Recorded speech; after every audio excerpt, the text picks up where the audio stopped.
ഇതാ ഞങ്ങളുടെ നാട്. എല്ലാവരും അവരവരുടെ വഴികൾ തിരഞ്ഞെടുത്തവരാ. പക്ഷേ ഇന്ന് നമ്മൾ കാണാൻ പോകുന്നത് വ്യത്യസ്തമായ വഴി തിരഞ്ഞെടുത്ത കുറച്ച് യുവാക്കളുടെ കഥയിലേക്കാണ്.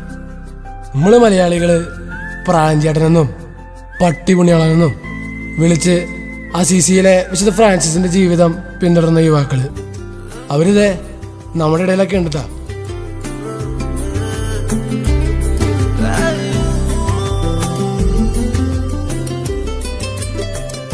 അവരുടെ കഥ കേൾക്കാൻ നമ്മളും ഈ മല കയറാണ്ട് പറ്റൂല.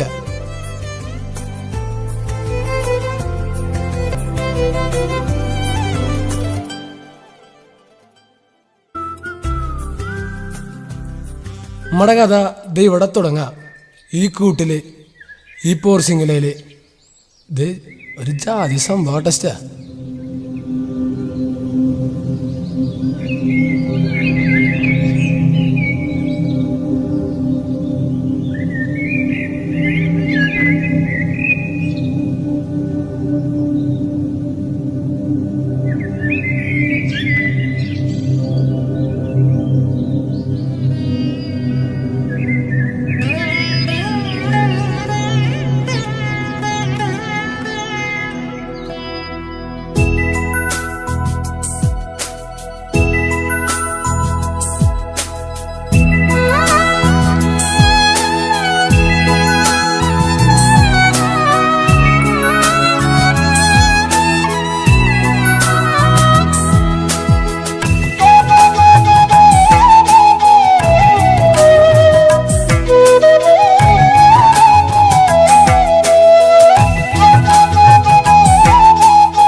ഇതാണ് ഞങ്ങളുടെ അച്ഛന്മാർ. ഈ കൂട്ടിൽ സ്നേഹവും സഹോദരിയൊക്കെ ഞങ്ങൾക്ക് ചാലിച്ചു തന്ന ഞങ്ങളുടെ നല്ല കൂട്ടുകാർ. ഇത് തോമസ് അച്ഛൻ. ഹൃദയത്തിൻ്റെ നൈർമല്യത കൊണ്ടും ആ ചിരി കൊണ്ടുമൊക്കെ ഞങ്ങളുടെ ഇടയിൽ നിറസാന്നിധ്യമാണ് അച്ഛൻ.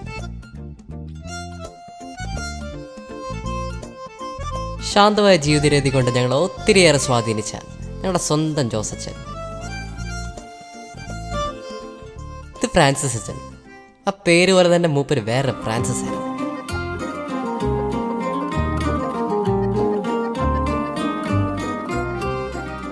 ഒട്ടും സംശയിക്കണ്ട, ഇതാണ് ഞങ്ങളുടെ ഡയറക്ടർ അച്ഛൻ, സരീഷ് അച്ഛൻ. ഒരു ഡയറക്ടറായിരുന്നെങ്കിലും മൂപ്പര് ഞങ്ങൾക്ക് നല്ലൊരു ചങ്ങാതിയായിരുന്നു.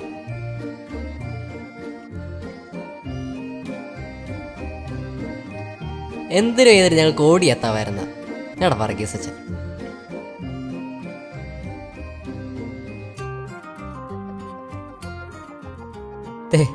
ഈ ചിരി കണ്ടോ? ഇത് തന്നെയാണ് ഞങ്ങൾക്ക് ഞങ്ങളുടെ ജിൻസ് അച്ഛൻ.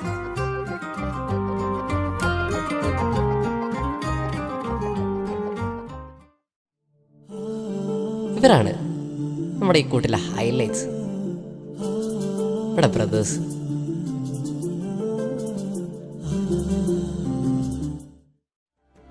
ജൂൺ 15 ഇവിടുന്നാണ് ഞങ്ങൾ ഈ യാത്ര തുടങ്ങിയത്. ഈ ഫാൻ എന്താണെന്ന് നിങ്ങൾ വിചാരിക്കുന്നുണ്ടാവും.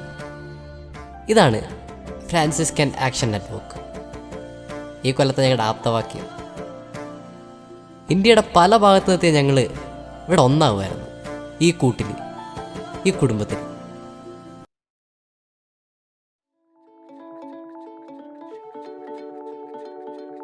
ഫ്രാൻസിസിന് ഇവരൊക്കെ ഭയങ്കര പ്രിയപ്പെട്ടവരായിരുന്നു. കാരണം പുള്ളിക്കാരൻ ഇവരിലൊക്കെ ക്രിസ്തുവിനെ തന്നെ കണ്ടത്. ആ ഒരു അനുഭൂതി തന്നെയാണ് ഈ പോൾട്രി ഞങ്ങൾക്ക് സമ്മാനിച്ചത്.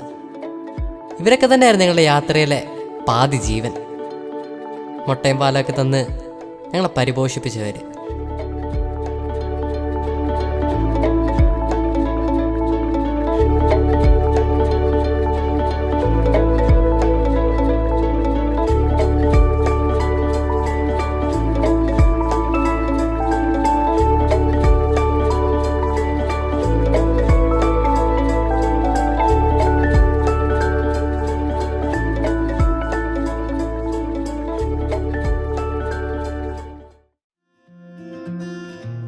നിറങ്ങളുടെ ഒരു ഉത്സവം തന്നെയായിരുന്നു ഞങ്ങളുടെ പൂന്തോട്ടത്തിൽ.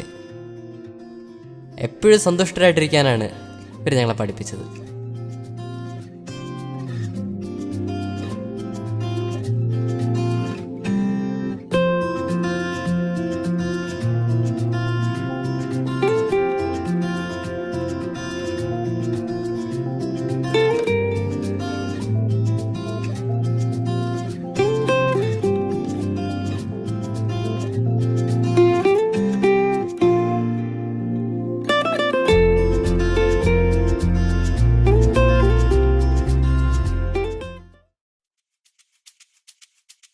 മണ്ണിൽ പണിയെടുത്തുണ്ടുമ്പോൾ ഒരു പ്രത്യേക അനുഭവമായിരുന്നു. ചോര നീരാക്കി മണ്ണിനോട് മല്ലിട്ടപ്പോൾ അത് ഞങ്ങൾക്കൊരാഘോഷമായിട്ട് മാറി. മണ്ണിനോട് ഇണങ്ങിയപ്പോൾ അത് ഞങ്ങൾക്കൊരു ഉറ്റ ചെങ്ങായിയെ മാറി. 30 മേനി, 60 മേനി, 100 മേനി ഞങ്ങൾ കൊയ്തു.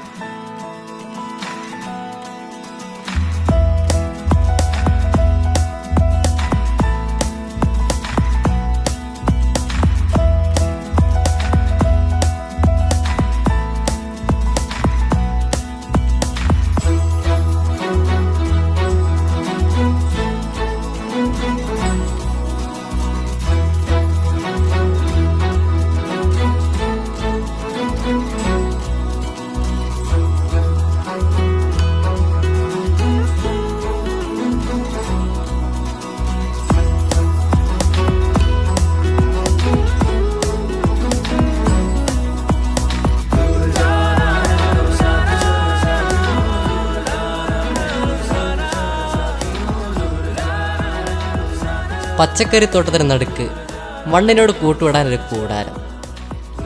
ഒന്നൊത്ത് പിടിച്ചപ്പോൾ അതൊക്കെ മനോഹരായൊരു കൂടാരം.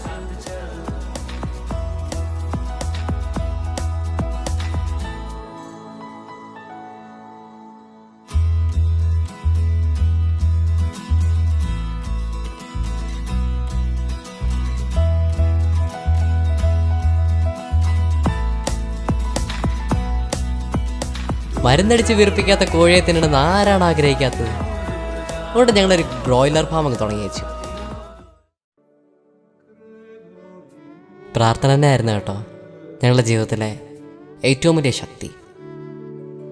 ഈശോയുടെ കൈപിടിച്ച ഓരോ പ്രഭാതവും ഞങ്ങൾ ഉണർന്നത് ഞങ്ങൾ നടത്തിയിരുന്ന ആരാധനയും വെള്ളിയാഴ്ചകളിലെ ജാഗരണ പ്രാർത്ഥനയും ജപമാലയും കുരിശിൻ്റെ വഴികളും, പിന്നെ ഞങ്ങൾ നെഞ്ചോട് ചേർത്ത് പിടിച്ച വചനവും, ഇതൊക്കെ തന്നെയായിരുന്നു ഞങ്ങളെ വാർത്തെടുത്ത് പുതിയ മനുഷ്യരാക്കി മാറ്റിയത്.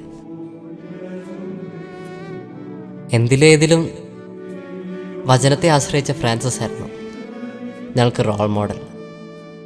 ഈ കൊല്ലം ഞങ്ങൾ 100ഓളം വചനങ്ങൾ സ്വന്തമാക്കി. കർത്താവിനെ കട്ടയ്ക്ക് കൂട്ടുപിടിച്ച പുണ്യാളന്മാരെയൊക്കെ ധ്യാനിച്ചപ്പോൾ അതൊക്കെ ഞങ്ങളെ ആത്മീയതയുടെ പുതിയ ആഴങ്ങളിലേക്ക് കൊണ്ടുപോയി.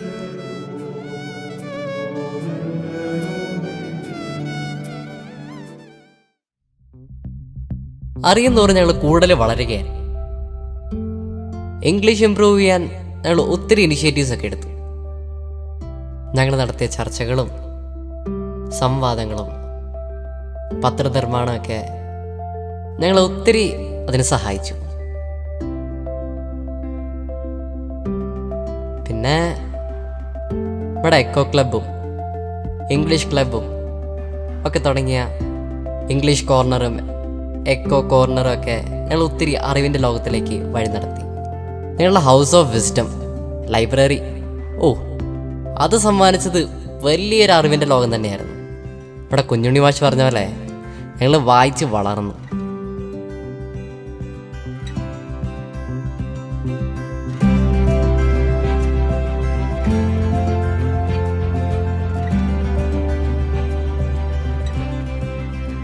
ഇക്കൊല്ലത്തെ വേറൊരു പ്രത്യേകതയായിരുന്നു ടോം ഉഴുന്നാലച്ഛൻ്റെ കൂടെ സ്പെൻഡ് ചെയ്യാൻ കിട്ടിയ സമയം.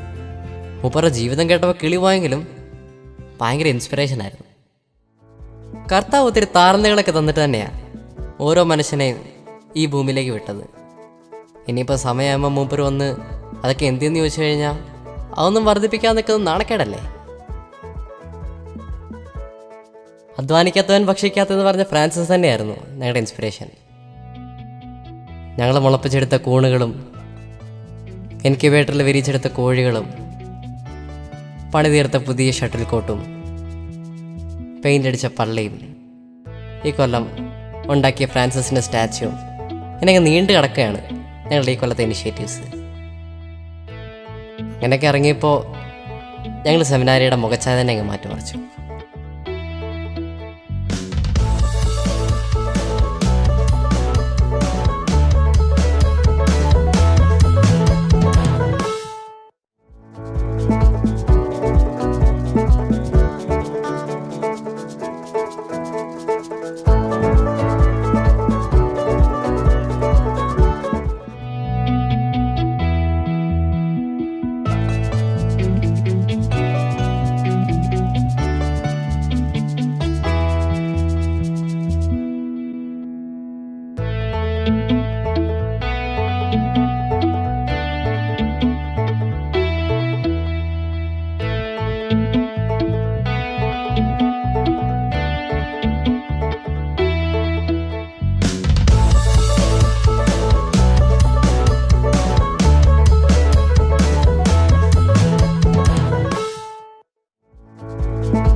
വീറിൻ്റെയും വാശിയുടെ വേറെ ലോകം തന്നെയായിരുന്നു ഞങ്ങളുടെ കോട്ട്.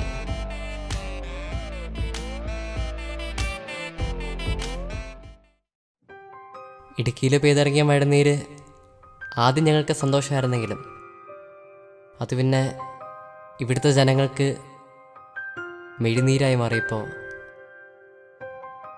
ആവും വിധം എന്തെങ്കിലുമൊക്കെ ചെയ്യണമെന്ന് ഞങ്ങൾക്കും തോന്നി. പിന്നെ ഞങ്ങളങ്ങ് ഇറങ്ങി. കരയുന്ന കേരളത്തിൽ ആവും വിധ കണ്ണീരൊപ്പാൻ.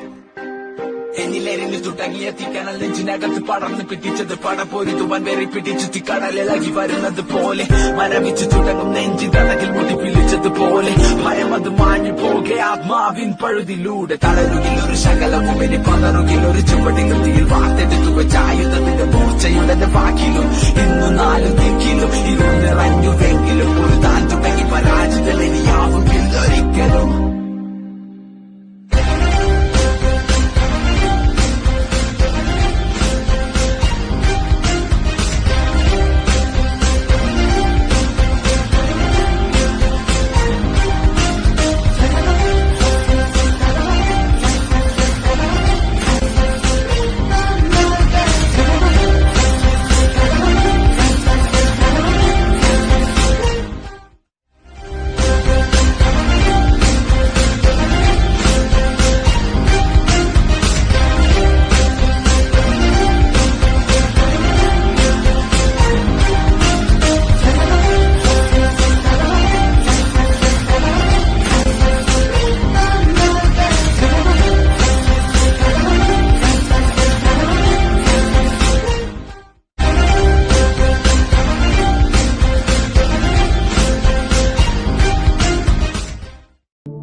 സുവിശേഷം വിറ്റ് അപ്പം വാങ്ങി ദരിദ്രൻ്റെ കയ്യിലോട്ട് വെച്ച് കൊടുത്തവനാ ഫ്രാൻസിസ്. 5000 പേർക്ക് അപ്പം പകർന്നു കൊടുത്ത ക്രിസ്തു തന്നെയായിരുന്നു ഞങ്ങളുടെ പ്രചോദനം. ഇനി ഇടുക്കിയിലാരും വിശക്കാൻ പാടില്ല, വിശപ്പ് കൊണ്ട് അവരുടെ മിടി നനയാൻ പാടില്ല. അതുകൊണ്ടാണ് ഞങ്ങൾ ഈ വീട് തുടങ്ങിയത്, അപ്പത്തിൻ്റെ വീട്. ഇവരൊക്കെ ഉണ്ടാവും. ദൈവത്തിലൊരു പക്ഷേ ഒരു പിടി കൂടുതൽ സ്നേഹം ഇവരോടായിരിക്കും. അവരുടെ കൂടെ ചെലവിട്ട നിമിഷങ്ങൾ അതുതന്നെയായിരിക്കും ഞങ്ങളുടെ ജീവിതത്തിൽ ഞങ്ങൾക്ക് കരുത്തേക്കുന്നത്. എൻ്റെ വചനം നിൻ്റെ നാവിനെ ഞാൻ അഗ്നിയാക്കും, അവരെ ഞാൻ വിറകാക്കും, അഗ്നി അവരെ വിഴുങ്ങും. ഒരുണങ്ങിയ വിറക് പോലെ തന്നെ ഞങ്ങൾ വചനം പറഞ്ഞ് അരുവിത്തറ സെൻറ്റ് അൽഫോൻസ് സ്കൂളിലങ്ങ് കത്തിച്ചു. കൊല്ലത്തിലൊന്ന് ഇലയിലിട്ട ഊണുണ്ടില്ലെങ്കിലും മലയാളിക്ക് തൃപ്തി വരില്ലല്ലോ. ലളിതമായ രീതിയിലാണെങ്കിലും ഞങ്ങൾ ഓണം പൊടിപിടിച്ചു.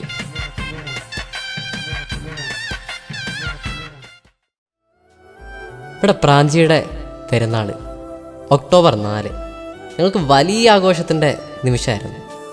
അതിനോടനുബന്ധിച്ച് ഞങ്ങൾ ഉണ്ടാക്കിയ ഫ്രാൻസിസിൻ്റെ സ്റ്റാച്ചുവും മനോഹര അലങ്കരിച്ച അൾത്താരയൊക്കെ ആ ദിവസത്തിൻ്റെ ഹൈലൈറ്റ് ആയിരുന്നു. പിന്നെ അതിനോടനുബന്ധിച്ച് ഉണ്ടായിരുന്ന പരിശുദ്ധ കുർബാനയും കൺവെൻഷനൊക്കെ വലിയ അനുഗ്രഹത്തിൻ്റെ നിമിഷങ്ങളായിരുന്നു. ഇക്കൊല്ലത്തെ ക്രിസ്മസ് ഒരു ജാതി ഫീലായിരുന്നു. JPM കോളേജിൽ ഞങ്ങൾ സ്റ്റേ ചെയ്ത കരോളിനെ പകരം വയ്ക്കാൻ ഒരിക്കലും പറ്റാത്തതാണ്.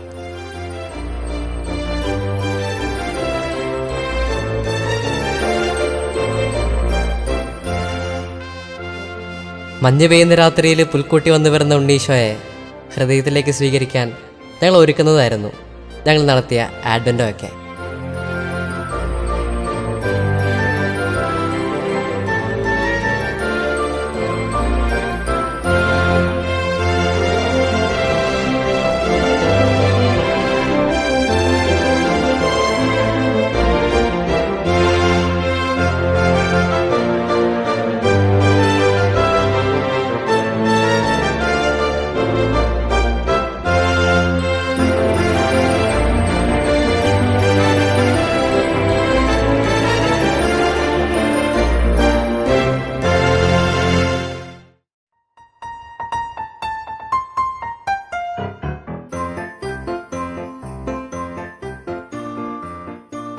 ഇവിടെ ഈ പുൽക്കൂടിൻ്റെ ചരിത്രം അറിയാം.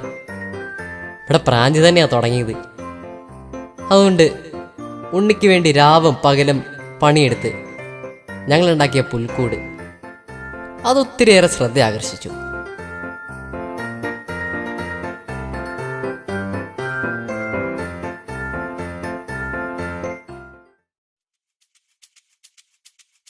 സെലിബ്രേഷൻസ് ഞങ്ങളുടെ ജീവിതത്തിൻ്റെ ഒരു ഭാഗം തന്നെയായിരുന്നു. ഞങ്ങളുടെ ജ്യേഷ്ഠ സഹോദരന്മാരുടെ ബർത്ത്ഡേയ്സും ബ്രദേഴ്സിൻ്റെ ബർത്ത്ഡേയ്സും ന്യൂ ഇയറും ക്രിസ്മസും ഒക്കെ ഞങ്ങൾ അടിച്ചു പൊളിച്ചു.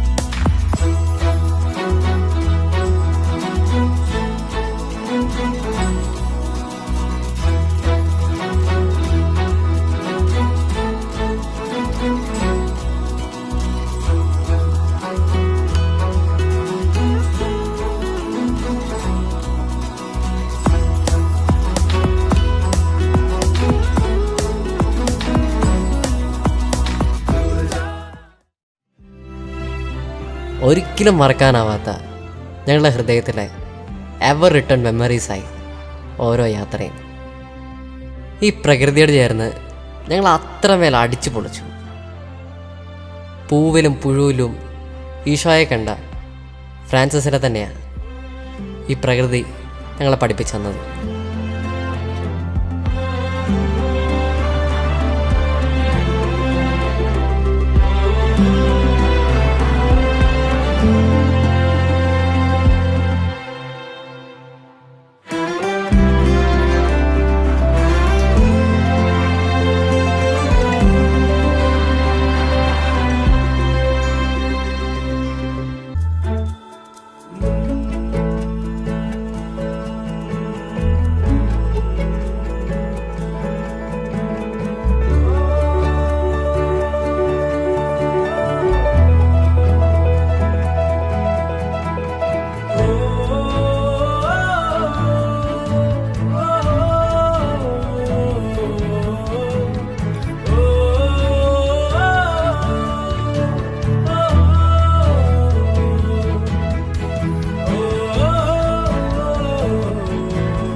ഈ കൂട് വിട്ടു പോകുമ്പോൾ നിങ്ങളുടെ കയ്യിൽ എന്താ ഉള്ളതെന്ന് ആരെങ്കിലും ചോദിച്ചു, ഞങ്ങൾക്ക് പറയാൻ ഒരൊറ്റ ഉത്തരവേ ഉള്ളൂ: ഞങ്ങളെ രുചിച്ച ഈ സാഹോദര്യം.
കൂട് വിട്ട് പുതിയ ആകാശം തേടി ഞങ്ങളങ്ങ് ഇറങ്ങാം. അപ്പോൾ പ്രാർത്ഥനയുമായി നിങ്ങൾ ഞങ്ങളോടൊപ്പം ഉണ്ടാവണം കേട്ടോ. കൂടണ ടെസ്റ്റാ.